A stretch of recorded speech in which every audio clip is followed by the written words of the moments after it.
Good morning, April 18th, upstate Massachusetts today. Today is Patriots Day, the day the Boston Marathon takes place, and that should be fun. But thank you for joining my podcast today, When World Views Collide. Just a Christian's gleanings on just some areas of faith and politics. Today I'd like to speak a little bit about, I want to get started with going back to my years in the early 80s of college. And during this time, like many college students, I really didn't know what I wanted to do. I was young, immature in many ways. But the thing to do after high school, if you weren't going to get a job, was go off to college and basically hang out with your friends, drink a little bit, maybe get high, and go to school. And hopefully, along the way somewhere, you come up with an idea of what you're going to do next in life. During that time, I was interested in politics. And some ideas came across university campuses at that time about the whole idea of nuclear weapons, which is a big thing back in that time period with Jimmy Carter, with the whole idea of getting rid of nuclear weapons between the Soviet Union and the United States. This was in contrast to what Reagan later, how he viewed the whole notion about basically peace through strength. And I'm not going to get specific into all of what's going on, but the point is that I wanted to have some type of a cause. As human beings, we all have a narrative in our life, a storyline. We have a storyline of how we think things should play out in our lives. We have an idea of this, but we also have like a philosophical narrative, and we want this narrative to be tight and really easy to follow. We don't want ambiguity for the most part. We like it to be clear. So after just hearing some things from some people or reading some brochures, I decided I was going to have a cause, and that cause was going to be, what conventionally was the left-wing position of the times, and I was going to be basically, for in a lot of ways, forms of socialism, or just basically the particular issues of the day that were either divided between conservatives and liberals. I was going to take the liberal point of view, and that's because it was something I thought would be better for the world. I had this idea of trying to save the world, so to speak, or just do my part. And I think it's good to know a lot of the motives we have for why we do things. I ran across this quote. It's by a guy by the name of Eric Hoffer. He was a self-taught individual. He was a longshoreman back in the early 1900s who I believe he was blind. He lost his sight when he was young and regained it later. And after he regained his sight, he became a vociferous reader. And he later became a well-known longshoreman philosopher who wrote a lot of stuff. And he has a lot of great quotes out there. And this is a quote from a book he wrote, probably his best-known work, which was called The True Believer. I think it was written sometime in the 50s. I know President Eisenhower referred to it. He was on an interview with Eric Sevareid back in the day. And he was a well-known guy. I mean, this is a long time ago, and he's been dead now since 1982. So this is not a recent thing. But this quote is very applicable, I think, for people today.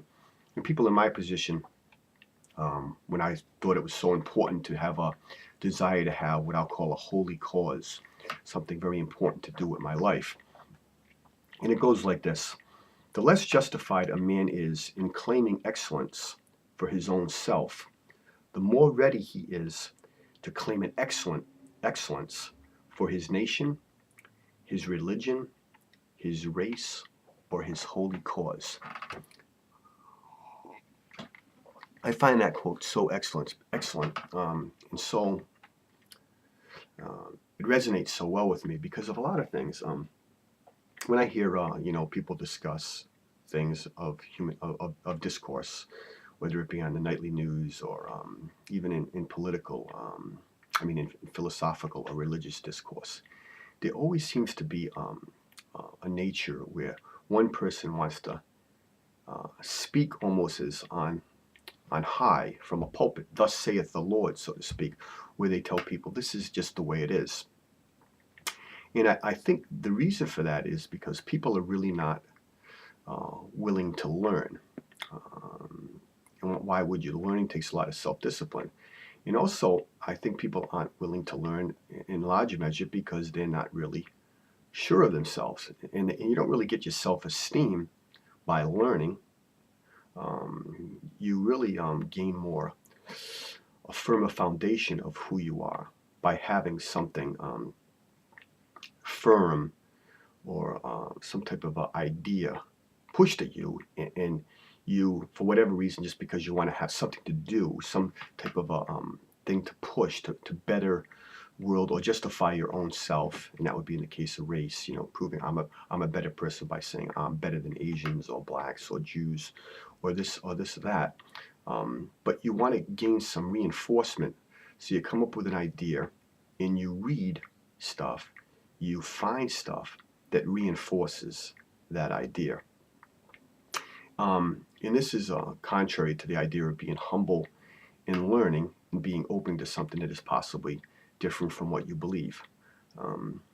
But belief is secondary, or faith is secondary to the idea of obedience or belonging to a group that has this high calling. And this calling is ultimately collectivism, to better the world, to be a do-gooder, to want to make everything great, because you have this idea that if I do this, my life has meaning. My life has meaning as you speak about great ideas or visions to make the world better. And this is really evident in the academic profession, where so many people can write theses or make statements that can be proven wrong and wrong and wrong again. Yet they're allowed to say them because the accuracy of the statement doesn't matter. It's because the idea of the statement is what's important. The idea that it's good. It means we're doing something. And that's typical when a potential crisis, whether it really is a real crisis or not, comes down the pike. You want to be known as the person who says, well, I'm going to roll up my sleeves and do something about it because I'm here to help. You're almost like a physician washing his hands and getting ready, to operate. Of course, if a physician continually operated on people and, people weren't healed, their limbs weren't any better after an operation, the plastic surgery didn't work, these doctors would be out of work.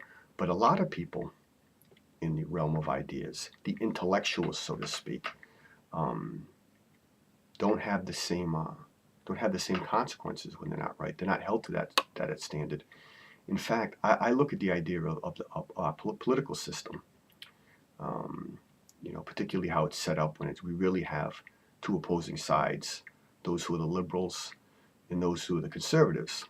There are other viewpoints out there that the general public don't know about. But these are the two that get the most attention. These are the two that win the day with the way we do things in America. And yet, over and over again, a political system doesn't work. And whenever there seems to be an opportunity to fix it, we get bogged down because no one really is looking for solutions. People have a camp, so to speak, that they pitch a tent in because this is where I fall down ideologically, philosophically, theologically, and I camp my tent there.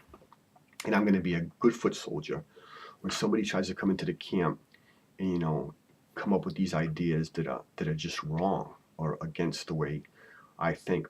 And I'm going to come out blasting in support, in defending the truth or my version of it, rather than set up discourse, go up on a hill, debate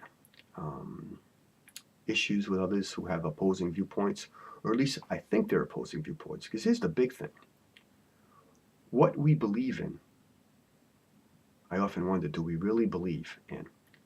Or are circumstances set up in such a way that we think we believe something without really giving it a full measure of thought. I know I've done that all over time. Um, I look back, when I was younger, I thought a certain way, but looking back on it, I didn't think that way because of the merits of the position I may have been taken, but it just seemed like the right thing to do. And sometimes it just seems the right position to take for a young person is based upon the fact that he's young. And older people have interest and they have positions and they do it because they're older. We have special interests according to basically what our situation in life is. It's kind of whole like that thing about nature and nurture. A lot of times our ideology is really based upon circumstances other than what is actually the best position to take. Like you can say, well, I believe. Let's say, for instance, you always believed blacks were equal to whites. Um, and you pride yourself on that you're not a racist. But what if you were born in the South? What if everybody around you didn't have that position? Could you for certain say that you would hold that position? I don't think you could. Um, and I think this is true, and this is a cautionary tale to all of us who want to, debate or really think about issues that matter, not just superficial things, what's going on in American Idol or reality TV or what Lindsay Lohan's doing or Brad Pitt or Charlie Sheen, but want to have discourse about important matters like religion, about patriotism or a government, or about issues that affect us, in the racial realm or the cultural realm, our neighbors being, Chinese or immigrants, and all these things.